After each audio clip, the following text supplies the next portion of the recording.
Hi, I'm Alicia Toot from a music blog, Yeah, and with me is Matt and Lewis from The Riffs. Welcome to AMBY's first ever video webcam interview, and The Riffs' actually first video interview ever, actually, right? Yeah, it's a pleasure to be here.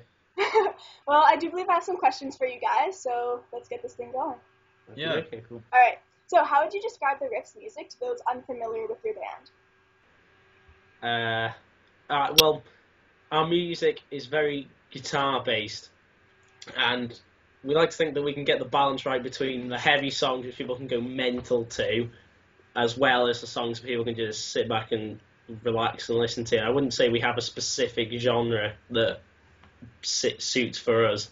Yeah, that comes from our influences as well. Like, Matt will be into more lighter music, and then I could be into more dark music, and you put them together, and it kind of gives us our sound.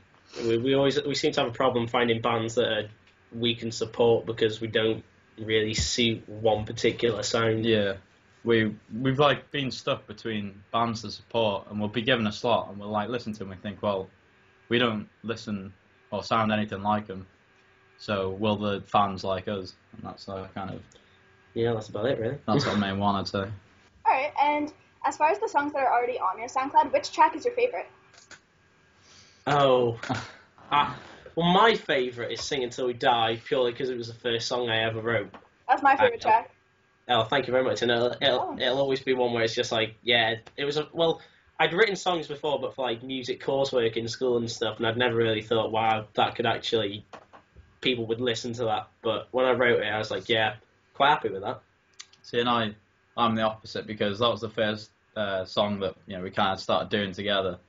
And we must have worked on that song we did it for ages, literally. It felt like a lifetime we were playing it, and I hate the song now. Every time we play it, I literally fall asleep. And I think I'm going to have to go with the mainstream here and say my favourite song's probably Find Your Eyes, which we've recorded at a moment. But it's just, it seems like one of them turning points, like even in a gig that I'm playing now, we could be playing awful, and then all of a sudden, like, we play that, and it just changes. And that's when I find myself getting into the music more. So. Yeah. It's probably one which has the best crowd reception as well, because it was the first on the demo. It's the first song that people hear on the EP, and most people know it. So you do get quite a few people singing it, which is always nice. Yeah, the reaction would be nice. Yeah. Catchy as well. So. Alright, since we're talking about gigs and stuff, who would your dream gig be with? Foo Fighters. Yeah, Foo definitely. Fighters, 100%. Wow, alright. And No. if you guys had the opportunity of seeing them in concert, like, what's your favorite show that you've been to? I have seen Foo Fighters, and it was the Leeds Festival, but it wasn't all that I would have expected it to be, because the crowd were very aggressive. Like, there was a lot of pushing and crushing, and it just wasn't how I imagined it to be. So I would say my favourite gig is probably when I went to see Flogging Molly, and an Irish punk band, and it was the most fun I've ever had at a gig, by far. Awesome. When I went to see Foo Fighters, I watched them in Leeds as well with Matt, and it was always my kind of dream to be, front row screaming. It didn't happen. Within like the first 10 minutes of the show, I got like picked up and like pushed out. I ended standing right at the back of the festival, just on my own, watching them on the big screen. Like, I was just thinking, I'd rather be on the sofa at home watching it. But yeah, that's probably just my favorite, just because they're my favorite band. So Makes sense. I'd have to say that, I think. Yeah.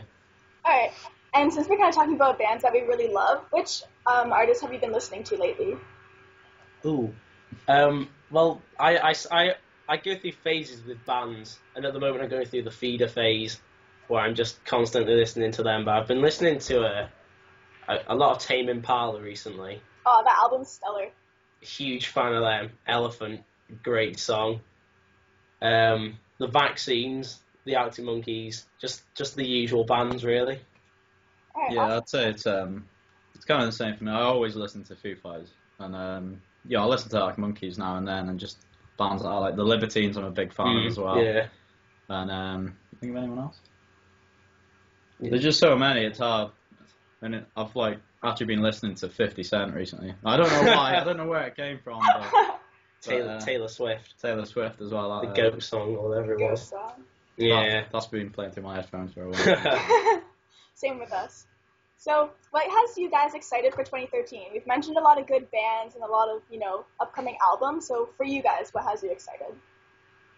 I'm excited for us just to be playing more gigs and to be releasing a new EP and to see where that takes us. But in terms of new music coming out, the Arctic Monkeys album, the new one that's coming out, I'm really looking forward to that. Does that come out this year? Yeah, really looking forward to that because they're recording with Josh Homme, and they said it's going to sound a lot like Are You Mine, so I'm really looking forward to that. Alright, and how about Are You Mine is a great song. I like that. In terms for us, I think I'm mostly looking forward to hopefully actually trying to move somewhere because it was only late last year which we actually got together, so we haven't even been a band really that long, and hopefully this year it might feel like we're getting out there and we're going somewhere once we record this EP, and I'm just looking forward to seeing where the EP will take us really. So for our last question, what's something about the Riffs that nobody knows yet? We used to practice in my garage, and that's not the end of it. Don't worry. And we used to get quite a few complaints of neighbours and so on. And we were practicing one Saturday, and I don't know if you know the sport in Canada, but lawn bowls. It's a sport. English people might know it who are watching, but it's a sport primarily for the older generations, and we got a noise complaint off them. That's nice. Surprised we didn't get the window. I know, yeah, they seem pretty rowdy, banging on the garage door saying "shut up" and all that. So Yeah, the next thing you know, you open it up, there's a riot outside of your. Yeah. Yeah. It was actually funny because we wanted to use elderly people for one of our videos. Yeah, I remember talking about it, just us kind of in elderly form or something like that. Maybe one day we'll do a video about that. Yeah. Totally put off by the angry mob of old people. Yeah. We're gonna Chris. I don't know. Chris, our bass player, is a very mysterious figure. Yeah. And there's many things we don't think the world should know about him. We don't even know all the stuff about him. So we'll just say Chris is mysterious and leave it at that, really. Yeah. You don't want to know some things he's capable of.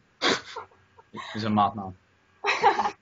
Well, I do believe that last question wraps up our interview. Once again, I would like to thank you, Matt and Lewis, for taking the time to do this with AMBY. And once again, I'm Alicia Toot from Music Blog Yeah, and thank you very much, The Riffs, for giving us your answers. Bye-bye. Thank you very much. It's all right. See you later.